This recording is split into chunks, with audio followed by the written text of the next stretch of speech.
President Trump, I think, is going to do more for me and my concerns and my issues than I thought Vice President Harris would do. Celebration of a resounding victory after U.S. voters choose Donald Trump. Tonight, 4 years after he denied defeat, Kamala Harris promises a peaceful transfer of power. While I concede this election, I do not concede the fight that fueled this campaign. How her party's traditional coalition crumbled, the blue wall's radical paint job, the continued shift by Latinos as black men begin to follow, and the clawback in support from women. I am upset. I am more than upset. I am angered. And this electoral bombshell traveled far, landing on global battlefields. I think that he means that he's going to let Israel do whatever it wants to do. Donald Trump remade the Republican Party, and the party said yes. Now he has the power to reshape the country, and the country has given him the go-ahead. From CBC News, this is The National with Chief Correspondent Adrian Arsenault. Thanks for joining us. The United States is awash in emotion tonight. Elation and fear, relief and anxiety, all of it on full display as people across the country and around the world absorb Donald Trump's decisive election win. His promise to Americans that he will fight for them. Just what that will mean for their country or this one remains to be seen. What is clear is that change is on the horizon. He pulled off a remarkable comeback. Kamala Harris formally conceding the election this afternoon. Now, tonight, we are covering this story from across the United States and here in Canada with our reporters in Florida, Washington, Pennsylvania, Wisconsin, and Ottawa. So the polls showed this race to be tight, but when the votes were counted, it became very clear. Trump didn't just win the Electoral College, he won the popular vote. And as Chris Reyes shows us, his supporters are overjoyed. In a word, glee from supporters of Donald Trump. Trump won! Trump won! Everybody voted Trump. Everybody. Everybody. No matter what color, what gender, everybody voted Trump. Even in the bright blue state of New York. Thank you, God. That's the first thing I said. Thank you, God. The divine also invoked in this room, Trump headquarters in West Palm Beach, Florida, where thousands waited into the early hours of the morning. President-elect Donald J. Trump. To hear their hero claim victory. This was, I believe, the greatest political movement of all time. There's never been anything like this in this country and maybe beyond. That movement now makes up a bit more than half of the country, with Donald Trump winning the popular vote for the first time, helping grow his broad coalition. A number of factors. Trump led Kamala Harris by a wide margin nationwide with Hispanic male voters. He also took a chunk out of the Democrats' significant black voter base. He tapped into widespread discontent about immigration and the economy. Are you better off now than you were 4 years ago? Voters appeared undeterred by his criminal convictions and vulgar and divisive rhetoric. We will not be invaded. We will not be occupied. President Trump won on the message, won on the substance, and just outworked Kamala Harris. In Dearborn, Michigan, the first Arab American majority city in the U.S., where voters were angry over Joe Biden's Middle East policy, Trump won the vote with a sizable lead. He could put more pressure on the Israel and the Arab, and they could go ahead and make the peace in this country. That's just one in a long list of tall orders that Trump says he will deliver on in his second term. Beautiful. It was a historic realignment, uniting citizens of all backgrounds around a common core of common sense. This world, this country will be watching to see if common sense will prevail in this comeback term for Trump. All right, so Chris, what comes next now that the voters have spoken? Well, It's expected that Trump will spend maybe some of his transition time here in Mar-a-Lago. So this could be Trump headquarters for a little while. Adrian, in Washington tomorrow, Joe Biden will address the nation at 11 a.m. Eastern time, and he is expected to meet with Trump soon. All right, Chris Reyes in West Palm Beach, Florida, for us tonight. Thank you, Chris. Now, the Biden administration is already preparing for a transition, but many Kamala Harris supporters are still in shock tonight. Katie Simpson was at Howard University in Washington, where Harris addressed an assembled crowd and conceded defeat. Kamala Harris steadied herself, trying to tap into that sense of joy she's so known for, to try to reassure her supporters. The outcome of this election is not what we wanted. Hear me when I say, the light of America's promise will always burn bright. The pain here remains raw, a mix of heartbreak, fear, and disappointment. Acceptance all the more difficult given who she lost to. Now I know folks are feeling and experiencing a range of emotions right now. I get it. But we must accept the results of this election. In the hours after the vote count, Harris did the things candidates normally do. Behind closed doors, she called Donald Trump to concede, promising to facilitate a peaceful transfer of power. All while her supporters tried to process what they just witnessed. It feels kind of heavy and depressing right now. Sad and disappointed, but not shocked. Why not shocked? Because this is America, and we knew that she didn't necessarily have a chance. I don't think polls can account for racism and sexism. But there had been hope just 24 hours earlier. Proud Harris supporters excitedly gathered to watch the results, a celebration that quickly shifted as the numbers trickled in.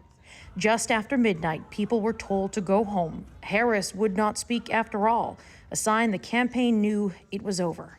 I'm most disappointed in a nation that has voted overwhelmingly for a man who is a manifest bigot, for a man who is an autocrat and a fascist. Democrats now have the difficult task of figuring out what went wrong. The knives are out for Joe Biden, his messy exit from the race, leaving Harris with just over 100 days to make her case to voters. She also failed to distance herself enough from the deeply unpopular president. Would you have done something differently than President Biden during the past 4 years? There is not a thing that comes to mind. And even though Harris earned endorsements and raised over $1 billion, her message didn't cut through. Do you think Donald Trump is a fascist? Yes, I do. Emphasizing fear about political violence and threats to democracy did not work, and the promise of restoring reproductive rights failed to win over white women voters. Harris lost ground in ways the party had not expected, a bitter reality check for Democrats when this moment seemed lost. Harris tried to leave Democrats on a more hopeful note, saying that just because they lost the election doesn't mean the fight for the things they believe in ends. Sometimes that fight can just take a while. Adrian. So, Katie, we've all seen that you spent the last couple of months covering the campaigns, and I'm so curious what stands out to you in this moment.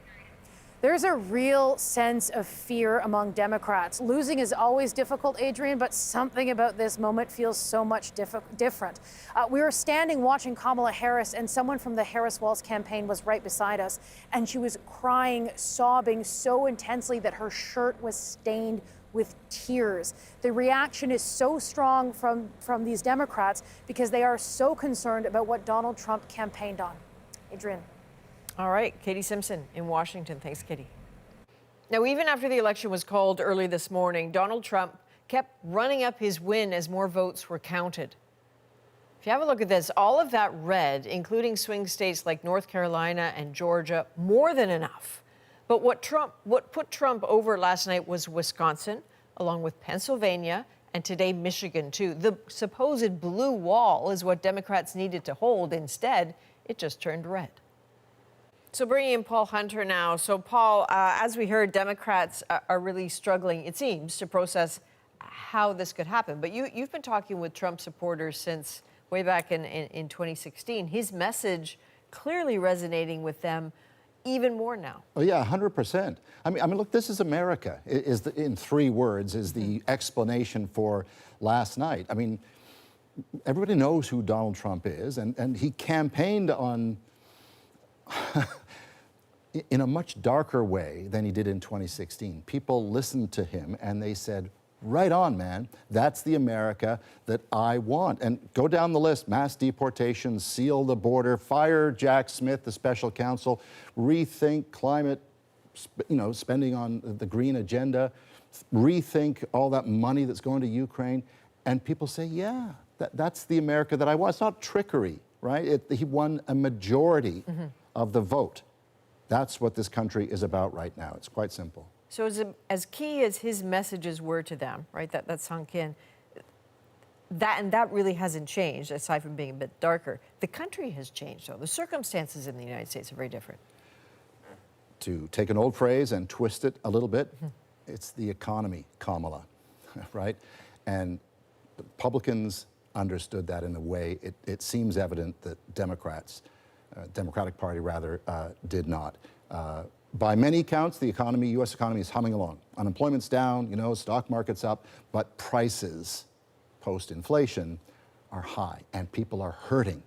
And people blame the person in power, Joe Biden, but Kamala Harris is a part of that. That's politics, man, and they're going to take a chance on somebody who says it's going to be better. She broke it, I'll fix it. That resonated probably more than anything else Donald Trump said. All right. Paul Hunter, thank you. Now, throughout his campaign, Donald Trump laid out his agenda, what he plans to do now that he has power again. So what's on that to-do list? Richard Madden walks us through it. My body, my choice. And so it begins. Whose body? My body.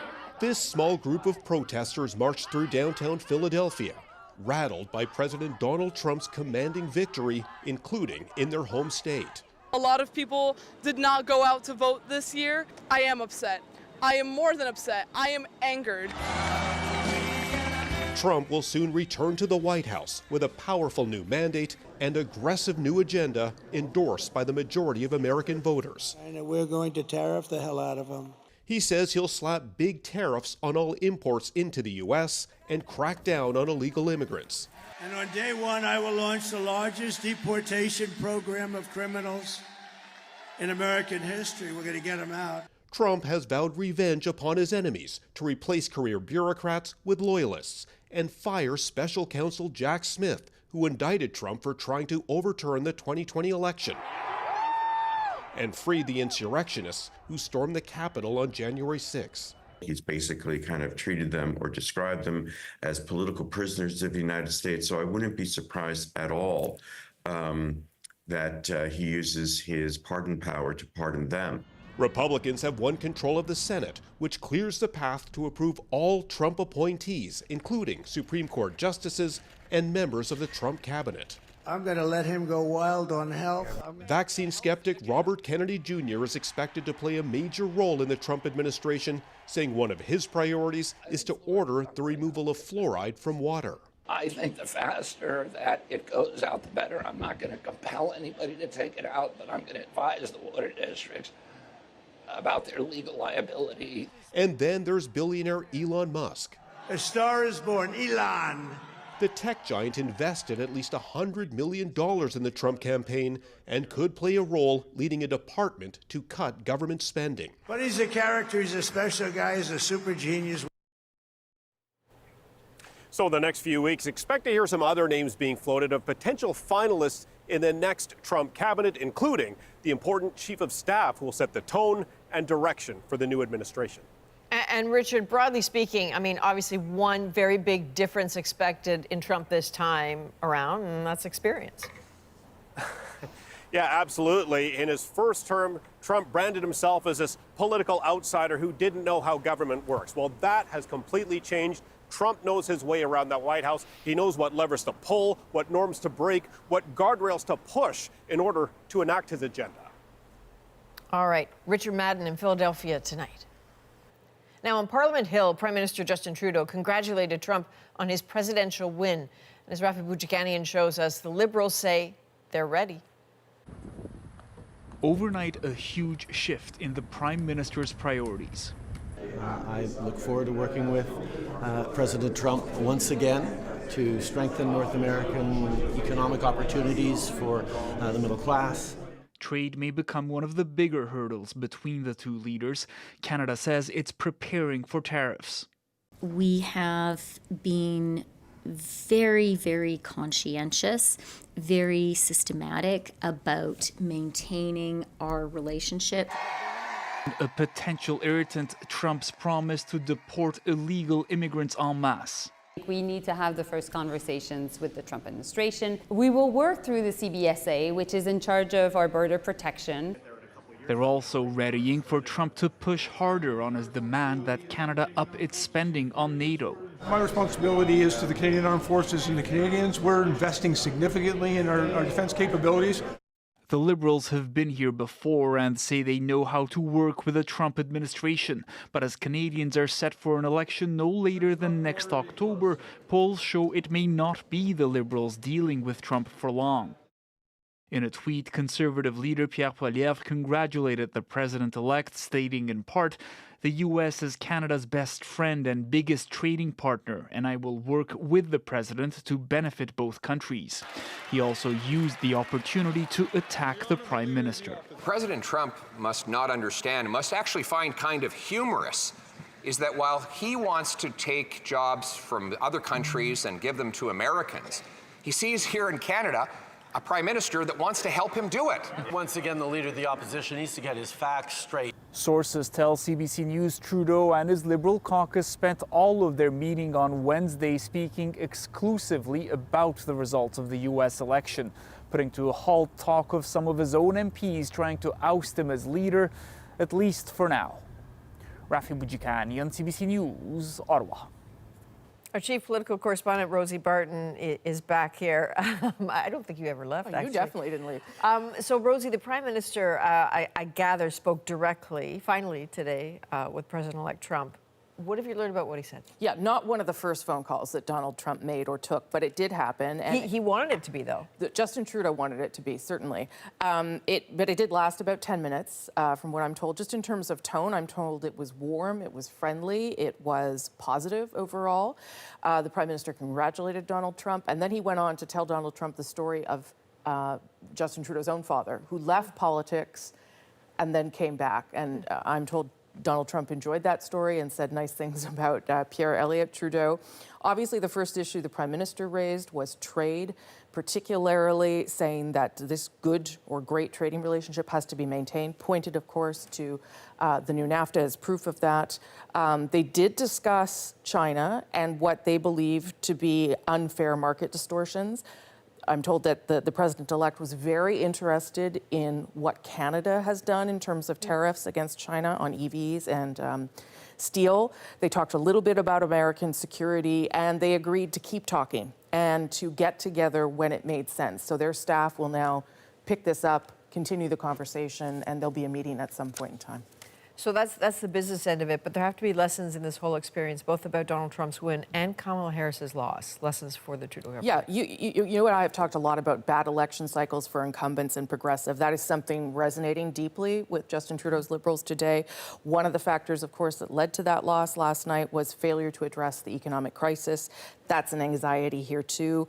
There are lessons for the Liberals in this, and they are well aware that they have to get better at messaging around economic issues. On the flip side, some conservatives feel really validated by what happened in the United States last night. The promises from the president on issues like cutting income taxes, stopping crime, pushing back on the establishment, all very much things that Pierre Poilievre is talking about too. So they see victory down there and they say, well, if we continue doing that here, perhaps we also will get to victory. We will see. All right, Rosie, thank you. I know you'll have more on that tomorrow on that issue. Thank you. So as we mentioned, Trump's victory came after he was able to flip crucial battleground states back into the Republican column. It is now clear that we've achieved the most incredible political thing. Look what happened. Is this crazy? How Trump won back the White House. Ian will walk us through that next.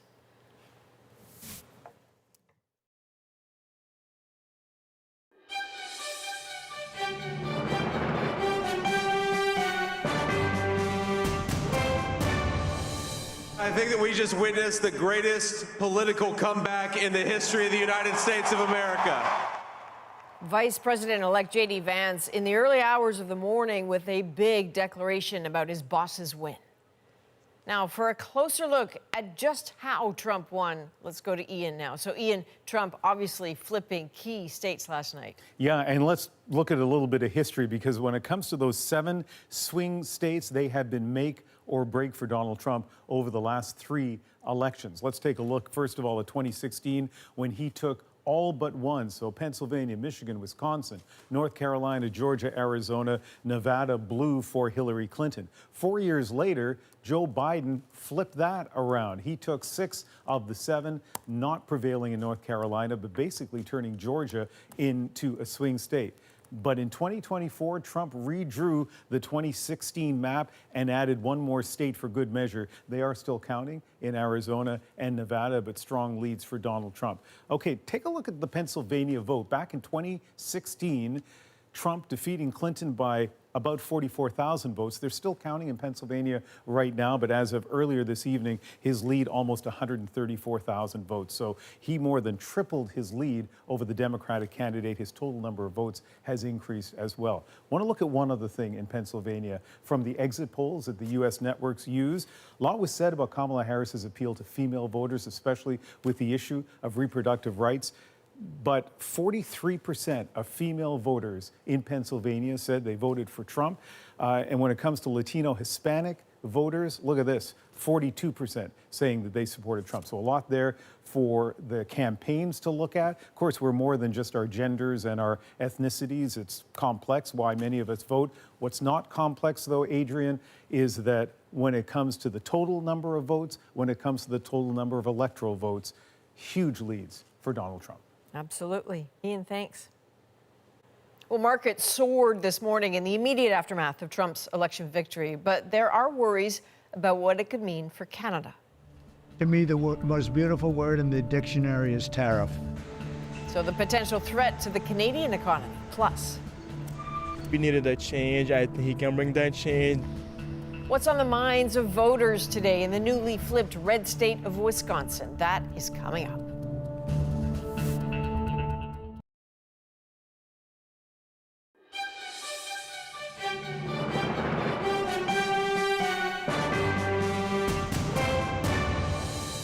Take over, Eli, just take over.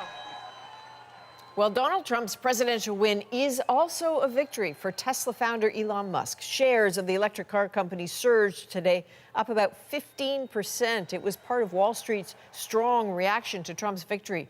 Elon Musk donated, by the way, nearly $120 million to the Trump campaign. So Trump's victory is already threatening to affect the Canadian economy with potential new tariffs on goods going into the U.S. As Peter Armstrong shows us, many industries on this side of the border are now bracing for what's ahead. More than $2 billion worth of trade floods across this border every day. 75% of Canadian exports go to the U.S. So any talk of tariffs shakes the very foundation of Canada's economy. To me, the most beautiful word in the dictionary is tariff. And it's my favorite word. Trump has threatened at least a 10% tariff on all goods coming into the U.S. If you want an example of just how complicated that would be, consider the average North American car crosses the Canada-U.S. border as many as 8 times in the process of being built. Half of the cars we make in Canada are made by American companies. Half of the parts that go into the cars come from American sources. Flavio Volpe helped frame Canada's response during Trump's first presidency and believes there is room to negotiate. We managed to show them that their interests were best served with us than any other partner that they have. The auto industry, steel companies, aluminum products, and the dairy industry have weathered this storm before.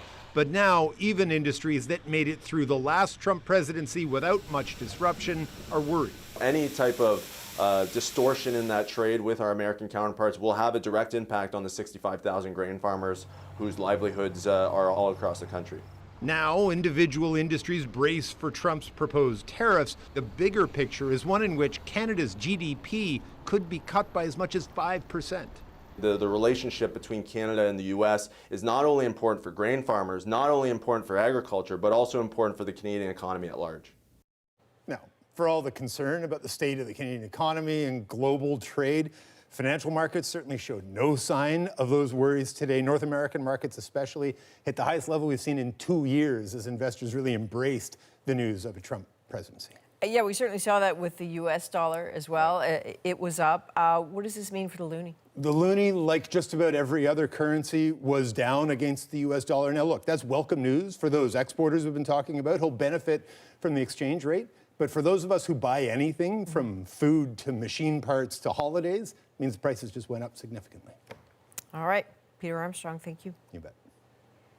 Now it's time to dig deeper into the stories shaping our world. Tonight, reaction to the election result in the U.S. and around the world.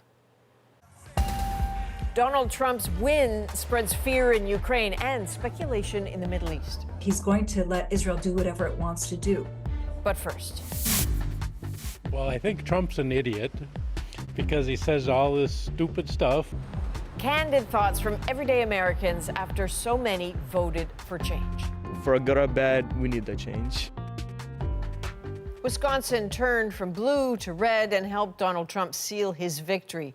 In the community of Waukesha, Ithel Musa went up and down the picturesque Main Street asking people how they feel about their country's future. When you think of small-town America, it's easy to imagine a place like this. Main Street in Waukesha, Wisconsin. Not far from Milwaukee, but politically a world away. I'm straight Republican through and through.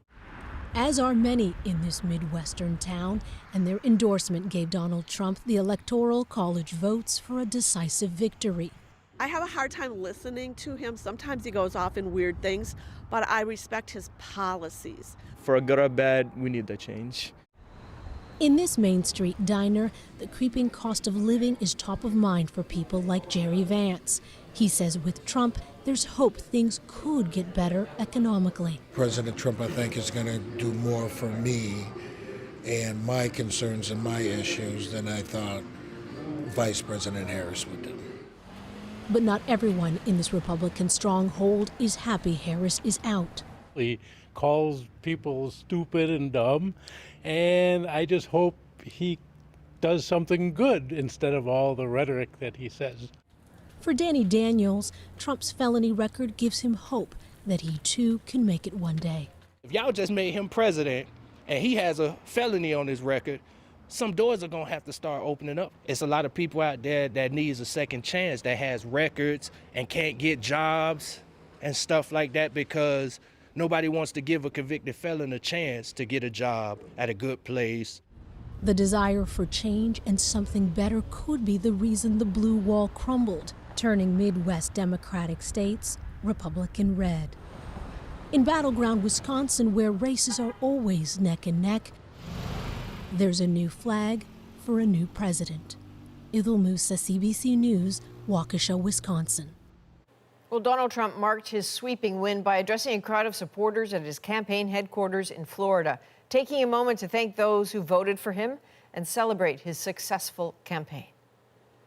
Frankly, this was, I believe, the greatest political movement of all time. There's never been anything like this in this country, and maybe beyond. And now it's going to reach a new level of importance because we're going to help our country heal. We're going to help our country heal. We have a country that needs help, and it needs help very badly. We're going to fix our borders. We're going to fix everything about our country. And we made history for a reason tonight, and the reason is going to be just that. We overcame obstacles that nobody thought possible, and it is now clear that we've achieved the most incredible political thing. Look what happened. Is this crazy? So why did Donald Trump's message resonate with so many more voters? What can Democrats learn from their serious defeat? After a very late night and early morning, back with us are Aisha Mills, a Democratic strategist who managed to make it home to New York tonight, and Kevin Sheridan, a Republican strategist who also was able to get home to Washington. Kevin, you've had just a few hours to digest the results of Trump's stunning comeback. Lots of factors contributed to his win, but I wonder what surprised you the most about how he pulled this off. The two most surprising stats I saw today were that women in the suburbs actually went 51-47 for him.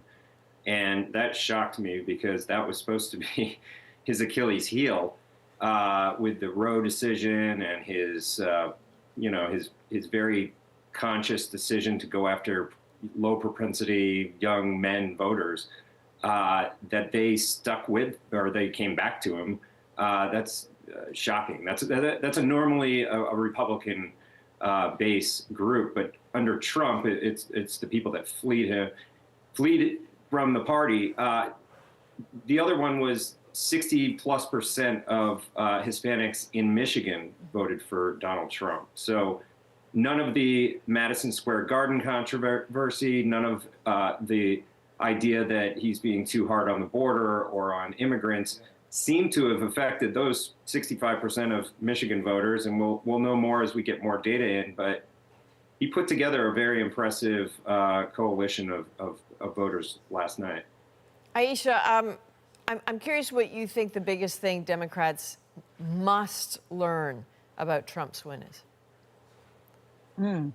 You know, what's interesting is that Democrats had long been the party of the working class, of labor unions, of regular people, of inclusion, of a big tent of all Americans.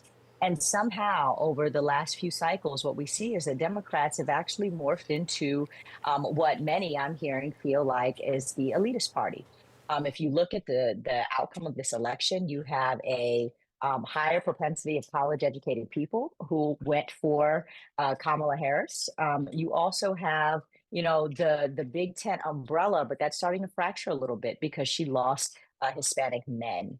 And so I think if there's any kind of lesson here to be learned is that there is something with Donald Trump and his billionaires being able to talk to the average Joe. And Democrats in their limousine liberalism weren't able to. And that is where a lot of soul searching is happening today, just on the inside of the folks that I've been talking to, is that people are really wondering where they went wrong. And how somehow they've just completely missed the ball with regards to laborers in America. To that point, Senator Bernie Sanders sent out kind of a scathing tweet for Democrats today, saying it should come as no great surprise that a Democratic Party which has abandoned working class people would find that the working class has abandoned them. When you hear that, and even when you hear Kamala Harris's concession speech today, not a lot of mention of the economy. Why did the Harris campaign not talk about the economy more? Because Americans were. Well, you know, the other piece of this, just to kind of back up for a moment, is that, hold on, Kamala. The other piece to back up for a minute is that the Harris campaign was 100 days long. So much of what we saw with the outcomes of this election are really symptomatic around the Democrats and the autopsy that the Democrats need to do writ large, whether it had been Biden on the ticket or someone else, with regards to that working class that Bernie Sanders tweeted about. And I think that, you know, what we are seeing is it just in the conversation. I've been thinking a lot about this today, the conversation that Trump offers to people with regards to economics and their pocketbook versus what Democrats are offering with regards to economics and their pocketbook. And Democrats talk a lot about what they want to give them. We're going to give you this particular benefit or this particular break or this particular line of. And I do think that there is something in the entrepreneurial spirit of the Hispanic community in particular, but some of the working class folks that are ambitious that Trump pulled that don't necessarily, it doesn't resonate with them to have a conversation about what they can be given from the government, but more so how the government is on their side, allowing them to flourish in a free market context. And I think that there's a real messaging piece here that folks are talking about. Bernie Sanders obviously leading some of that conversation around what are we missing here with the working class. But certainly, you know, that message narrative through line is something for us to grapple with for some time. So, Kevin, I guess the flip side of getting a big mandate, which is what happened here with Donald Trump, is that it comes with very big expectations. And perhaps not a lot of patience. And so, you know, 90 days, the first few months, what does he need to do to make people say, yeah, that was a good choice? And what happens if they're not satisfied?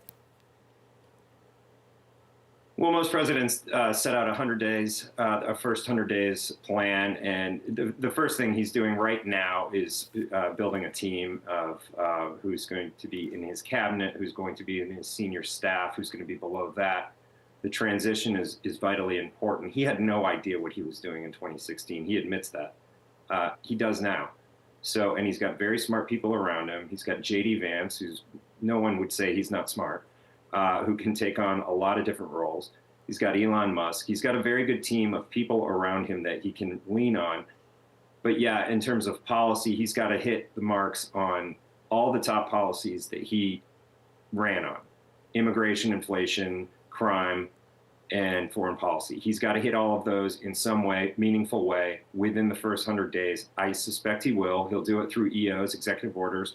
He'll do it through proposing legislation, working with, I think we're going to have a unified House and Senate. So Speaker Johnson and whoever becomes the majority leader, and they're going to have to have their stuff together, because the American people are watching. They have very limited tolerance for unified government that doesn't get results. That's when you really get results, is those first 2 years. That's when Barack Obama got Obamacare. That's when Donald Trump got his big tax cut. That's when you get results. 2 years, and then it usually falls apart after that, but he's got to get going right away. All right, Kevin Sheridan, Aisha Mills, thank you for all of the time and insight you gave us throughout this entire adventure. I know we'll be talking again. Coming up, Donald Trump's victory is creating great uncertainty on the world stage. I believe I will be able to make a deal between President Putin and President Zelensky quite quickly. Up next, what it could mean for the conflicts in Ukraine and in the Middle East.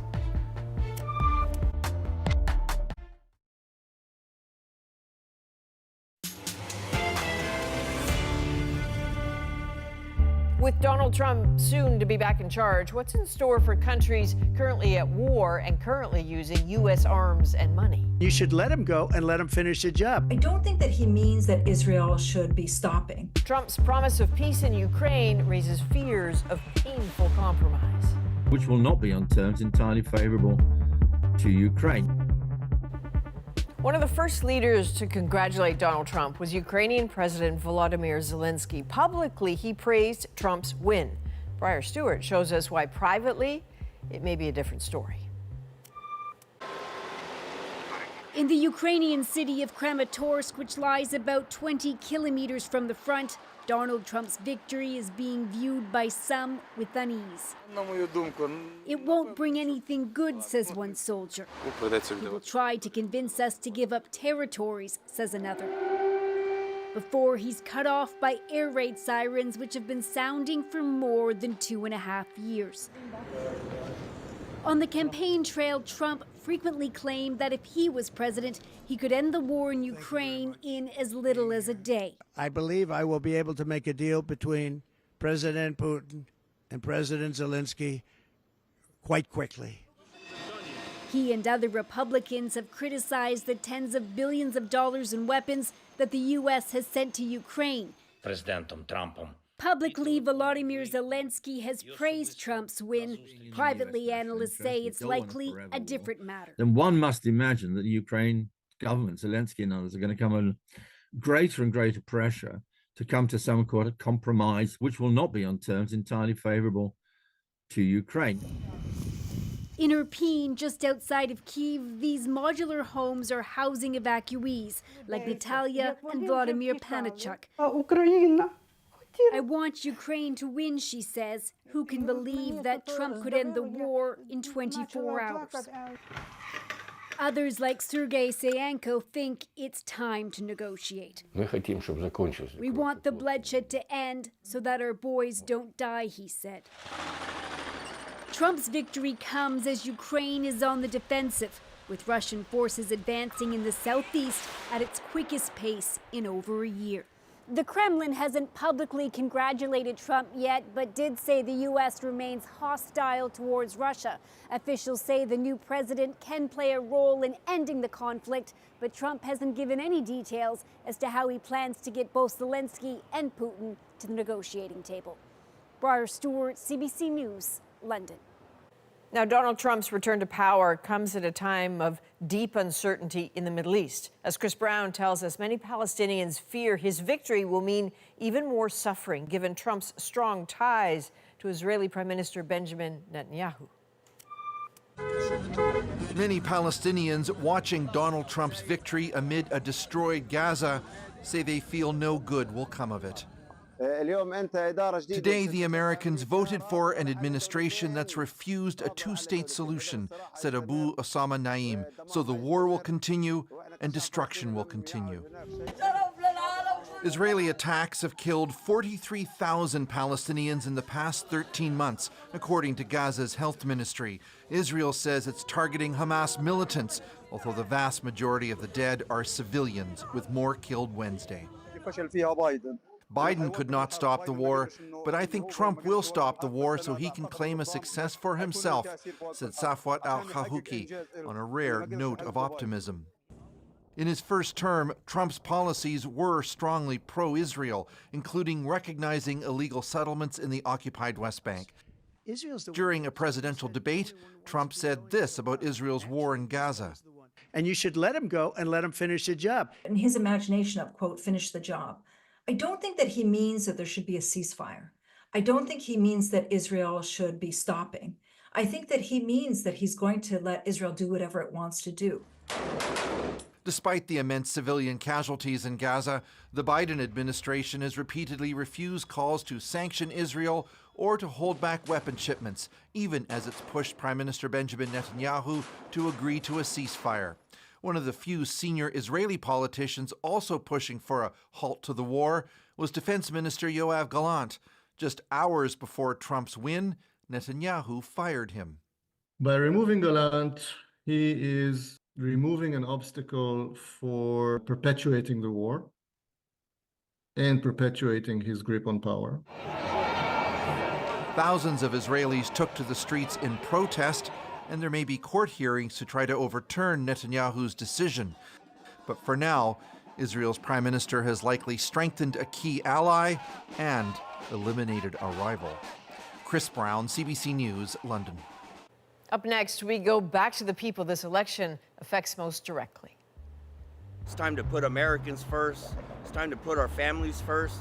As an African American in this country, it just sort of made me realize just, how racist and sexist this country is. The American voter in our moment.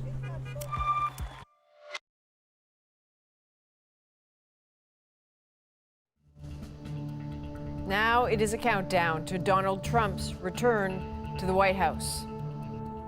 So let's go back to those at the center of it all, American voters who are tonight still processing the dramatic results. First thing I did is cry. Tears of happiness.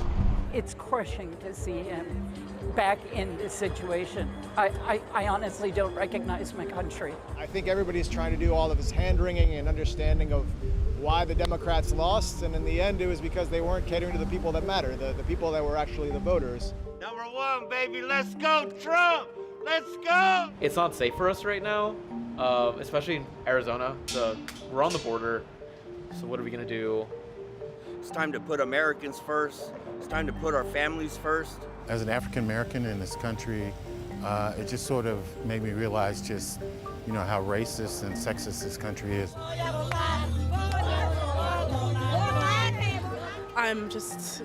I can't even, I'm appalled, honestly.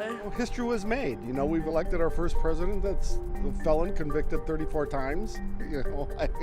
I've been a Republican my whole life, and I think this nation voted without a conscience. And I think there's going to be a huge case of buyer's remorse. I'm happy that he's back. We really need our economy to be better. We all need America to be great again. There you go. The Americans have spoken. From all of us at The National, thank you for being with us. You can watch anywhere, anytime on the free CBC News app and subscribe to The National's YouTube channel. I'm Adrienne Arsenault. Take care.